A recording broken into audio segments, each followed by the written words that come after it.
Novas revelações polêmicas em caso de apostas na investigação contra Bruno Henrique. Saiu mais uma matéria no Fantástico, com mais diálogos comprometedores. O Fantástico teve acesso a mensagens inéditas, trocadas entre Vander e os pais dele e de Bruno Henrique, e entre Vander Júnior e a esposa, Ludmila Araújo Lima, nos dias que antecederam o jogo e depois da partida.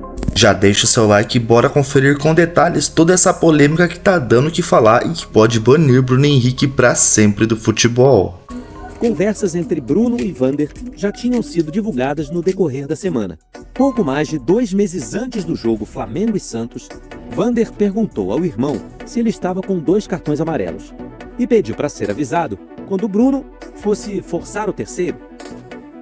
Bruno respondeu: contra o Santos. Vander agradeceu e afirmou que iria guardar o dinheiro do investimento. No mês seguinte, em 16 de outubro, nova consulta. Vander disse: tá com 2 de novo, hein? Quando for tomar o terceiro, avisa. Bruno Henrique respondeu: me chamou para falar isso? Tá de brincadeira? Mas 3 dias antes do jogo contra o Santos, em 29 de outubro, Bruno procurou Vander e perguntou se o irmão se lembrava do que haviam conversado anteriormente. Vander pareceu não entender a pergunta e recebeu uma ligação de Bruno. A polícia acredita que a chamada tenha sido para falar da possibilidade de forçar o cartão amarelo. O Fantástico teve acesso a mensagens inéditas, trocadas entre Vander e os pais dele e de Bruno Henrique, e entre Vander Júnior e a esposa, Ludmila Araújo Lima, nos dias que antecederam o jogo e depois da partida. Vander relatou à mãe a dificuldade em fazer novas apostas com a própria conta, em razão de uma operadora já ter bloqueado, por segurança, a opção cartão amarelo para Bruno Henrique. A mãe questionou: será que há a possibilidade de abrir de novo? Vander disse que não poderia ficar dando muita informação ali, mas que olharia isso no dia seguinte. Vander e a mãe trocaram informações sobre CPFs, e-mails e datas de nascimento de terceiros, pessoas que poderiam abrir novas contas. O filho repassou diversos boletos de casas de apostas pedindo que a mãe efetuasse os pagamentos. A PF também investiga se era Vander quem operava contas abertas em nome de Ludmila Lima. Eles falaram sobre uma quantia que seria pagamento de uma aposta feita por ele, mas que estaria atrelada a uma conta dela. Minutos após o término de Flamengo e Santos, e com Bruno Henrique tendo recebido o cartão, o pai perguntou a Vander se ele ganhou e se seriam 5 mil. Vander desconversou, diz que não poderia falar daquilo ali, mas que seriam 4. Os pais de Bruno Henrique e Vander não foram indiciados.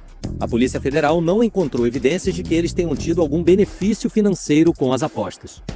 Um mês depois da partida, Vander Júnior voltou a escrever para Bruno Henrique: no dia que você me deu a ideia do cartão, eu apostei 3 mil para ganhar 12 mil. Só que até hoje ele não pagou, está sob análise. O dinheiro está todo preso lá. Vander relatou dificuldades financeiras e pediu um empréstimo ao irmão. Os policiais descobriram ainda que até o dia do jogo houve 14 apostas feitas a partir de 13 contas em casas diferentes. 6 dessas contas criadas na véspera do confronto. A alta concentração de apostas em um cartão amarelo para Bruno Henrique vinha de Belo Horizonte, cidade natal do jogador, o que reforçou as suspeitas. Enquanto Flamengo e Santos se enfrentavam, alguns apostadores trocavam mensagens entre si, demonstrando preocupação pela demora do recebimento do cartão amarelo. Vander Júnior e Bruno Henrique podem responder por fraude em competição esportiva, com pena prevista de 2 a 6 anos de prisão, e estelionato, 1 a 5 anos de cadeia.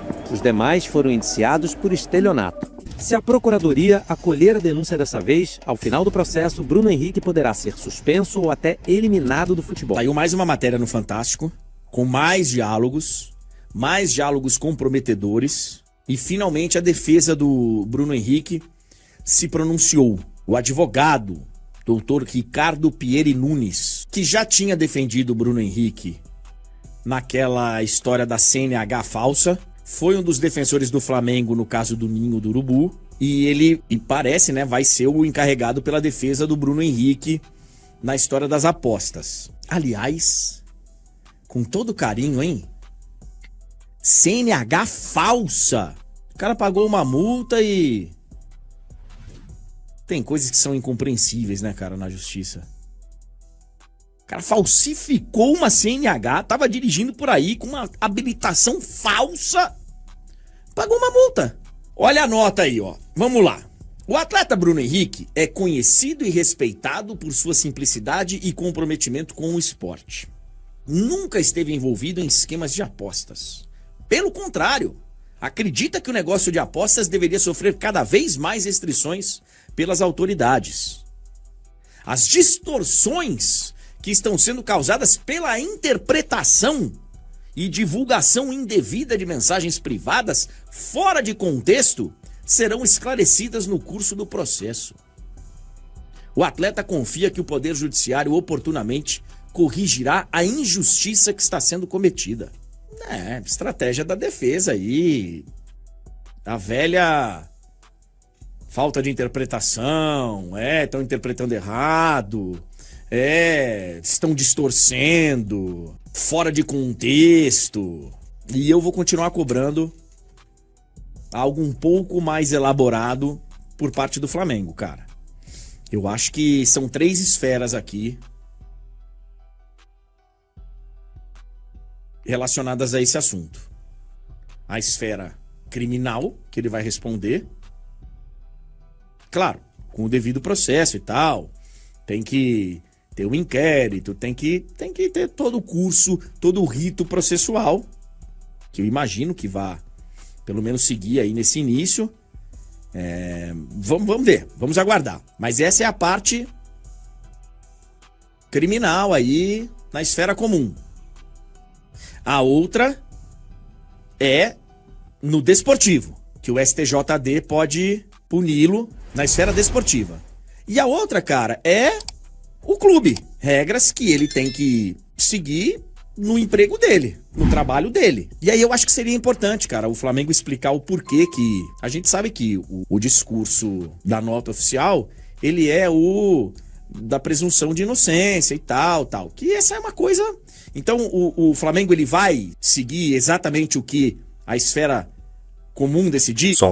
Então é isso, galera. Deixa a sua opinião aí nos comentários sobre toda essa polêmica, né? Novos desdobramentos envolvendo uma investigação ali de manipulação de resultados com Bruno Henrique, né? Lá que aconteceu em 2023, num jogo contra o Santos, Flamengo e Santos, onde ele toma um cartão amarelo, e agora está sendo divulgadas as mensagens, né, dos familiares de Bruno Henrique, que sabiam, né, o que pediram informação sobre ele tomar esse cartão amarelo, né, que já estava programado tomar esse cartão amarelo. Isso ali por conta talvez do planejamento do time, né, de tomar um cartão para sair de um jogo para, enfim, poder voltar em outro. Mas enfim, essas informações de quando ele tomaria esse terceiro cartão amarelo é isso que está sendo investigado, né? Porque por conta disso ele estaria beneficiando apostadores, e esses apostadores foram ali investigados como a família dele, ou seja, os parentes dele, irmãos, né, até os próprios pais, né, estavam ali envolvidos, perguntando sobre se tinha dado certo algumas apostas ou outras.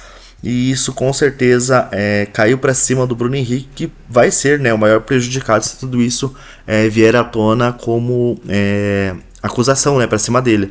Então, gente, eu quero saber a opinião de vocês sobre o que vocês acharam de toda essa polêmica, sobre essas novas revelações do Fantástico. Vocês acham que o Bruno Henrique é inocente nesse caso? Acham que é só um mal entendido de interpretação ou não? Vocês acham que ele realmente sabia o que estava fazendo, sabia desses riscos e que ele deve sim ser punido, né, e banido do futebol? Qual a sua opinião sobre esse caso, né? Até que ponto pode chegar um jogador? Comenta aqui e deixa aí o seu like também no vídeo para ajudar. E não se esqueça de se inscrever, porque isso ajuda demais, tá? Um grande abraço e até a próxima.